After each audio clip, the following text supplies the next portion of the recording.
दोस्तों, हमने बचपन से ही कई वीर योद्धाओं की कहानियां सुनी हैं। हमारे भारत देश में ऐसे कई वीर योद्धा हुए हैं जिन्होंने अपनी जान की परवाह किए बिना अपने राष्ट्र की रक्षा की है, जैसे रानी लक्ष्मीबाई, महाराणा प्रताप या फिर महाराज पृथ्वीराज चौहान। इन सब में समान बात यह थी कि ये कभी भी किसी भी परिस्थिति से डरे नहीं, बल्कि उस परिस्थिति से खुद को बड़ा बनाया, डटकर उस परिस्थिति का सामना किया और इतिहास के पन्नों पर अपना नाम दर्ज करवाया। दोस्तों, आज की इस वीडियो में हम दिल्ली के अंतिम हिंदू शासक पृथ्वीराज चौहान के बारे में बात करेंगे। पृथ्वीराज चौहान इतने वीर थे कि उनकी वीर गाथा आज भी पूरे देश में याद की जाती है। इसी के चलते इनकी वीर गाथा पर एक फिल्म भी आने वाली है, जिसमें अक्षय कुमार पृथ्वीराज चौहान का किरदार निभाएंगे। पृथ्वीराज चौहान शब्दभेदी बाण चलाने में माहिर थे। यह एक ऐसे वीर योद्धा थे जिन्होंने बचपन में बिना किसी अस्त्र शस्त्र के अपने हाथों से ही शेर का जबड़ा फाड़ दिया था और उसे मौत के घाट उतार दिया था। इतना ही नहीं, आंखें न होने के बावजूद इन्होंने अपने परम शत्रु मोहम्मद गोरी को भी मौत की नींद सुला दिया था। अब आप ये सोचेंगे कि इन्होंने ऐसा कैसे किया, तो वो आपको वीडियो के अंत तक पता चल जाएगा। ऐसा कहा जाता है कि पृथ्वीराज चौहान का जन्म अपने माता पिता के विवाह के 12 साल बाद हुआ था। यह राज्य में खलबली का कारण बना। अचानक राज्य के उत्तराधिकारी के जन्म से कई लोग इन्हें मारने की साजिश रचने लगे थे। पृथ्वीराज चौहान बचपन से ही एक कुशल योद्धा थे। इन्होंने अपने बचपन में ही वीर योद्धा बनने के सभी गुण सीख लिए थे। पृथ्वीराज चौहान 13 वर्ष के थे तब इनके पिता की मृत्यु हो गई और इनके सर से पिता का हाथ उठ गया। तब मात्र 13 वर्ष की उम्र में इन्होंने अजमेर के राजगढ़ की गद्दी को संभाला।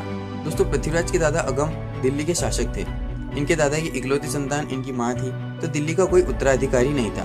तब उन्होंने पृथ्वीराज चौहान के साहस और बहादुरी के किस्से सुनने के बाद पृथ्वी को दिल्ली के सिंहासन का उत्तराधिकारी घोषित कर दिया। दोस्तों, पृथ्वीराज चौहान और उनकी रानी संयोगिता का प्रेम राजस्थान के इतिहास में कभी भी नहीं भुलाया जा सकता है। दोनों ही एक दूसरे से बिना मिले केवल चित्र देखकर एक दूसरे के प्यार में मोहित हो गए थे। परंतु संयोगिता के पिता जयचंद्र पृथ्वीराज के साथ ईर्ष्या भाव रखते थे और हमेशा पृथ्वीराज को नीचा दिखाने के बारे में सोचा करते थे।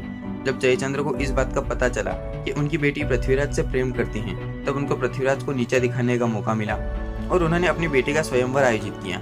इसके लिए उन्होंने पूरे भारत से राजाओं को आमंत्रित किए, केवल पृथ्वीराज चौहान को छोड़कर। पृथ्वीराज को नीचे दिखाने के उद्देश्य से उन्होंने स्वयंवर में पृथ्वीराज की मूर्ति को मुख्य द्वार पर ऐसे लगवा दिया जैसे कोई द्वारपाल खड़ा हो। स्वयंवर में देश के कोने कोने से आए राजकुमार उपस्थित थे, परंतु संयोगिता को कहीं भी पृथ्वीराज नजर नहीं आए। इसलिए उन्होंने द्वारपाल की भांति खड़ी पृथ्वीराज की मूर्ति को ही वरमाला पहना दी। जैसे ही संयोगिता ने मूर्ति को माला पहनाई, पीछे से अचानक पृथ्वीराज घोड़े पर सवार होकर निकल आए और संयोगिता को वहां से भगा कर लेते गए और बाद में दोनों ने विवाह कर लिया। पृथ्वीराज की सेना उनके ही समान बहुत बलवान थी। पृथ्वीराज की सेना में 3000 हाथी, 3 लाख घुड़सवार और अनगिनत पैदल सैनिक शामिल थे। दोस्तों, आपको बता दें कि पृथ्वीराज का सबसे बड़ा दुश्मन मुस्लिम शासक मोहम्मद शहाबुद्दीन गोरी था। ऐसा कहा जाता है कि पृथ्वीराज और गोरी के बीच 17 बार युद्ध हुआ और पृथ्वीराज ने 17 ही बार मोहम्मद गोरी को धूल चटाई थी। परंतु पृथ्वीराज इतने दयालु थे कि उन्होंने हर बार गोरी को जीवन दान दे दिया। परंतु यही पृथ्वीराज की सबसे बड़ी गलती साबित हुई। गोरी और पृथ्वीराज के बीच 18वां युद्ध हुआ, परंतु इस बार गोरी ने पासा पलट दिया और पृथ्वीराज से ईर्ष्या करने वाले जयचंद्र के साथ मिलकर धोखे से पृथ्वीराज को हरा दिया और बंदी बना लिया। उस समय पृथ्वीराज के साथ उनके बचपन के मित्र चंद्रवरदाई भी थे, जो कि एक कवि और लेखक थे जिन्होंने एक महाकाव्य पृथ्वीराज रासो लिखा था। मोहम्मद गोरी ने सजा के तौर पर पृथ्वीराज की दोनों आंखें लोहे की गर्म सलाखों से फोड़ दी। इसके बाद उसने पृथ्वीराज से अपनी आखिरी इच्छा पूछी। पृथ्वीराज चौहान में शब्दभेदी बाण चलाने के गुण भरे पड़े थे। उन्होंने आखिरी बार अपनी इस कला का प्रदर्शन करने की बात कही। मोहम्मद गोरी भी उनकी इस कला को देखना और परखना चाहता था, तो उसने मंजूरी दे दी और पृथ्वीराज के हाथ में धनुष बाण थमा दिए। पृथ्वीराज और चंद्रवरदाई ने गोरी को मारने की योजना पहले ही बना ली थी। जैसे ही महफिल शुरू हुई, चंद्रवरदाई ने काव्यात्मक भाषा में एक पंक्ति कही।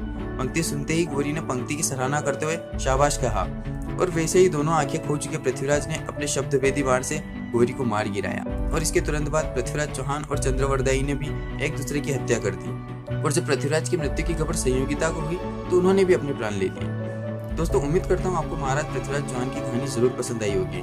अगर आपको वीडियो अच्छी लगी हो तो वीडियो को लाइक और शेयर करना ना भूलें और ऐसी ही रोचक वीडियोस के लिए हमारे चैनल को सब्सक्राइब भी जरूर करें। आपका बहुमूल्य समय देने के लिए बहुत बहुत धन्यवाद।